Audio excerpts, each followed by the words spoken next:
Seems to be leading the way in terms of the female game at the minute. How have you allowed that to happen and nicking your fighters? I mean, look, we've just signed Tia Ayton, who I think is, you know, with all due respect to 99% of world champions in women's boxing, I'm much more excited about Tia Ayton. And we've got another major female signing coming up. It's going to shock a lot of people. So we're going nowhere in women's boxing in terms of our exit, but it has got to work with us. I've never seen anything like it. People are going to be so shocked when they see her fight. And you talk about a superstar. Her story, her background of everything she's done from that age, it's incredible. She can talk well, she looks great, but the reality is she's a natural born fighter. She's a savage.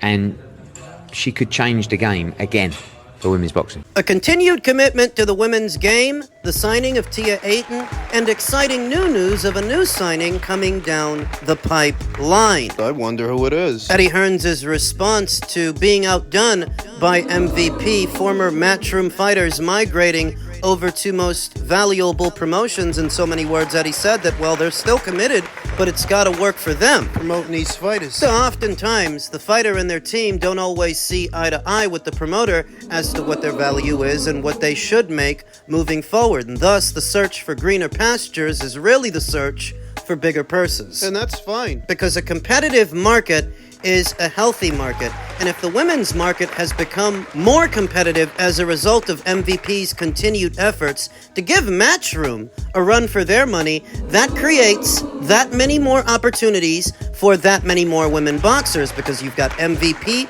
creating opportunities and Matchroom's continued commitment. The shocking new signing. I wonder who it is, and who would Matchroom have bought into the stable that would shock anyone? I think a lot of people would be shocked to see Clarissa Shields join Matchroom, but I don't really think it's her, because she has a fight coming up, and it's a Dimitri Salita promotion. Dimitri Salita has been her career-long promoter, so while that would be shocking, I don't think it's her. Now, I heard some people mention Karis Ardingstall as the potential signing. Karis Ardingstall, who up until this point has been boxing on Boxer and Sky Sports. I figure it's either Karis Ardingstall or Lauren Price. Why would anybody be shocked that Matchroom signed Lauren or signed Karis? Because Lauren and Karis have been boxing on Boxer and Sky Sports, and Lauren Price seemingly has been a big part of their bottom line, their efforts to make her the Welsh Katie Taylor. If she were to suddenly leave them to go to Matchroom, that would be a shock. Not as big a shock if it were Karis. Karis and Lauren Price used to be an item. They used to be a couple, but it would seem they have since parted ways. Lauren's got a new girlfriend. Fiancé, I should say, since they announced it not but a few days ago. I wasn't aware up until recently that her and Karis had split.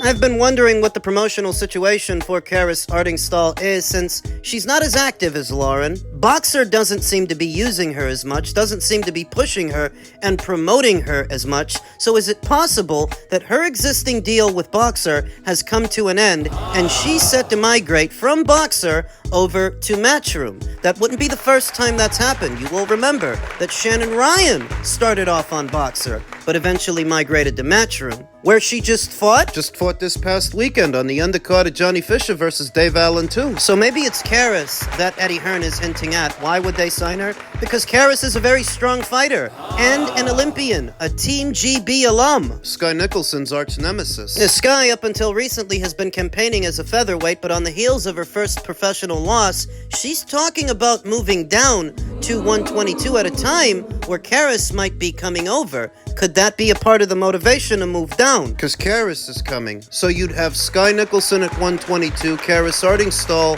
at 126. Still early, and I don't want to get married to the idea that it's Karis Eddie Hearn is talking about, but when you say it's a shocking signing, that really narrows down the pool. What if it's Michaela Mayer? That would be a shock. I don't think people would expect that.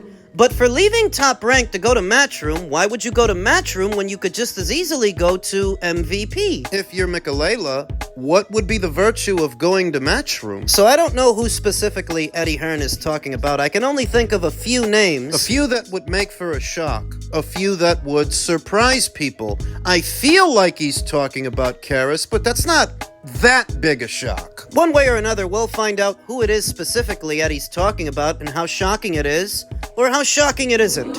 And super bantamweight news, Naoya Inoue pegs 2027 for when he could retire from the sport of boxing.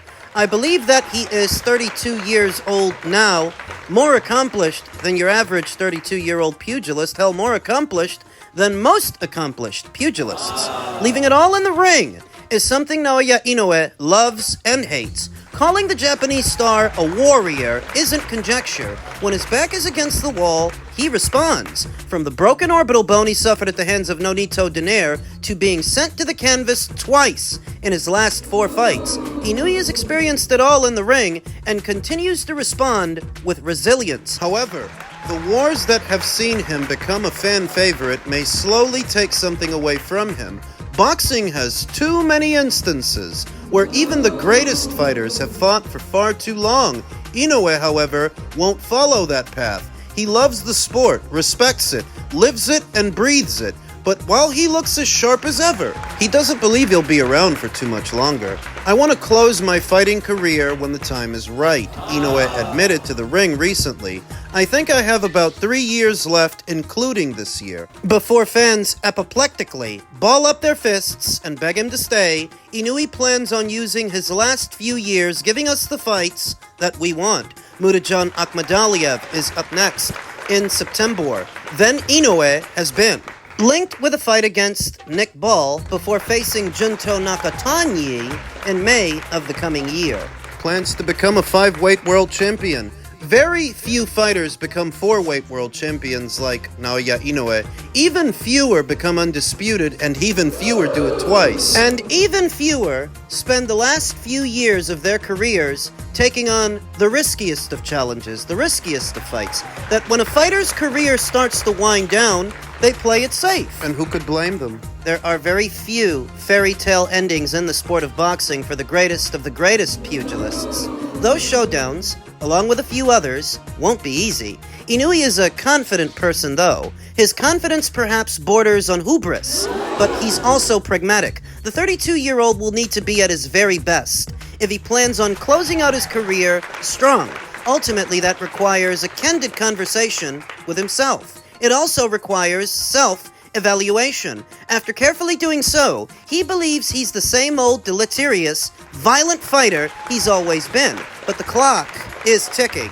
I don't feel any decline in my physical strength or performance yet, but I'm sure that someday that day will come, Inoue said. I have to plan my training and fights with that in mind. As a human being, I'm sure I will inevitably decline, so I think it's important to prepare and to know myself. If the signs were obvious to fighters that they've lost a step, how many of them wouldn't have bowed out sooner? Think about Roy Jones Jr. After the John Ruiz fight, he could have retired right then and there, instead of moving back down to light heavyweight. Having those 2 fights with Antonio Tarver, the second one that ended with Roy getting knocked out and slid under the ropes. Just imagine if the writing were on the wall, and it were obvious to Roy that he's not the same fighter that he was. The problem is, the fighters always seem to think they've got one more big one left in them. Perhaps that's where Inoue is different. he's charting his departure now. Now, while Inoue's career is carefully curated, at the same time, they're leaving no stone unturned. They're fighting in the fights that they need to fight in as often as possible. You don't often see that. I think he beats MJ Akhmadaliev. I don't read too much into the two knockdowns, the Luis Neri knockdown and the Ramon Cardenas knockdown, because, well, at some point it's going to happen. It's an occupational hazard. As is losing. I could see Inoue losing in violent fashion because he's a fighter who's too brave for his own good, too ambitious. Losing to MJ? No, I was thinking more Junto Nakatani, who is a devastating puncher, the only fighter anywhere at or around these weights whose power rivals Inoue. Remember when he knocked out Maloney? Looked like he shot the guy. It could be Junto that gives Inoue his first loss. It could be somebody at featherweight. I think most people immediately go to Rafael Espinoza, but I'm not sure that Rafael will still be there by the time Inoue moves up. But it could be somebody up there, because Inoue's not a big guy. Big puncher, but not a big guy. Peril awaits the monster in the next 3 years of his boxing career, what is seemingly the twilight of it. I would like to see him bow out gracefully. I would love to see him bow out undefeated. But there are very few fairy tale endings in the sport of boxing. Men's heavyweight news. Eddie Hearn likens Fabio Wardley versus Justice Huni to first encounter between Andy Ruiz and Anthony Joshua, one of the biggest upsets the sport of boxing has seen in recent memory, and perhaps one of the biggest overall, because Anthony was a massive favorite going in. Eddie Hearn is likening that fight to this one. Eddie Hearn was surprised to get the call from Frank Warren offering Justice Huni the opportunity to face Fabio Wardley on June 7th, likening Huni's mission to that of Andy Ruiz when he upset Anthony Joshua in 2019. Wardley was scheduled to face Jarrell Big Gravy Miller in his hometown of Ipswich at Portman Road Stadium. Miller was forced to withdraw just 4 weeks out of the contest with a shoulder injury, and the search for a replacement began. Miller, of course, had been scheduled to face Joshua before Ruiz replaced him 6 years ago. Big Gravy! Because then, like now, somebody's standing in for him. Philippe Hergovic and Justice Huni were the two men that were reported to have been offered the bout with Wardley. Big Gravy! Personally, I thought Philippe was the safer choice, but they went with Justice Huni. Huni will now face Wardley for the WBA interim heavyweight title. Change of opponent, same venue, same occasion, and for me, it will be the same outcome, said Wardley. We've got a great contender, number one with the WBO, me number one with the WBA. It's basically number one versus number one. Huni is not deterred from facing the hard-hitting Wardley in his hometown. This is my coming out party to show the world who I am, Huni said. I'm coming here to bring the upset, and I can't wait to put a show on. Wardley, the promoter of Wardley, and the event, believes it's going to be a fight to remember in June 7th. This is a difficult fight to get a read on, because even though Fabio Wardley's victories are a lot more publicized than Justice's, in terms of level, they're not actually that different. Fabio's biggest wins, at their very best, are domestic level wins over David Adilier, over Frazier Clark. These are not world-level guys. This is something that's going to be a little bit special, Warren said. We are going to see a real battle. This is boxing at its best. There's a spice of Queensberry versus Matchroom. You are not going to be disappointed. It's destiny for Flavio to be challenging for a world title. Hearn, who represents Huni, remembered Joshua's upset loss to Andy Ruiz Jr. at MSG. It's been 6 years since Anthony Joshua lost to Andy at MSG, Hearn said. This is so similar. Supposed to be fighting Jarrell Miller 4 weeks out. We probably chose the wrong style. We probably chose the wrong fight. We've got to ruin everything. The dream, the fairy tale. I had my reservations about the Jarrell Miller fight for Flavio, and I have my reservations now about this fight because Justice Huni has more of an amateur background than Flavio does, but then again, so did Frazier Clark, and look at what Fabio did to him. Amateur accolades aside, Justice Huni brings to the table some of the same ingredients that you see from Fabio. Movement, hand speed. I'd say Fabio is the bigger puncher of the two. He gets the edge in power, but power only counts as much as your ability to deliver it. And given that Justice Huni is a mover, he's a boxer. And how many boxers has Fabio Wardley seen? You know, the great boxing beats and rhymes, he came to a similar conclusion. This could be a tough out for Fabio Wardley.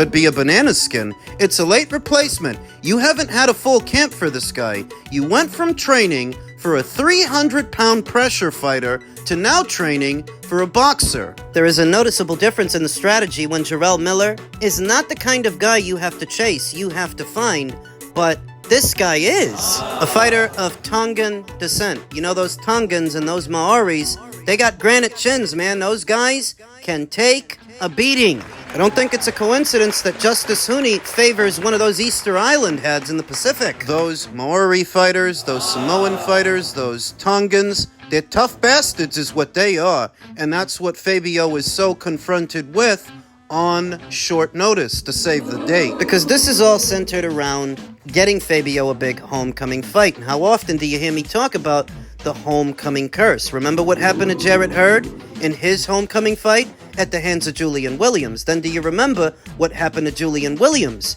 in his homecoming fight? And what about Katie Taylor's? Julian ended up losing to Jason Rosario. Katie ended up losing to Chantel Cameron. Subriel Matias ended up losing to Liam Bottle in what was George Kambosos' homecoming fight after the big upset over Teofimo in his native Australia. He lost, not once, but twice, to Devin Haney. Then he lost there again to Vasyl Lomachenko. Homecoming curse, man. Now, not every homecoming fight goes awry. Nick Balls didn't. Bootses didn't. And he fought at home 2 times in recent memory. But it does happen often enough that it's a factor. Now, maybe playing to a hometown crowd services as a distraction to a fighter. They get so swept up in the event, they forget what they're there to do. There's that to consider. Then there's this being a short notice opponent. There is also that. A very different opponent than a guy that he was getting ready for. 300-pound pressure fighter who is going to be bearing down on you to a moving target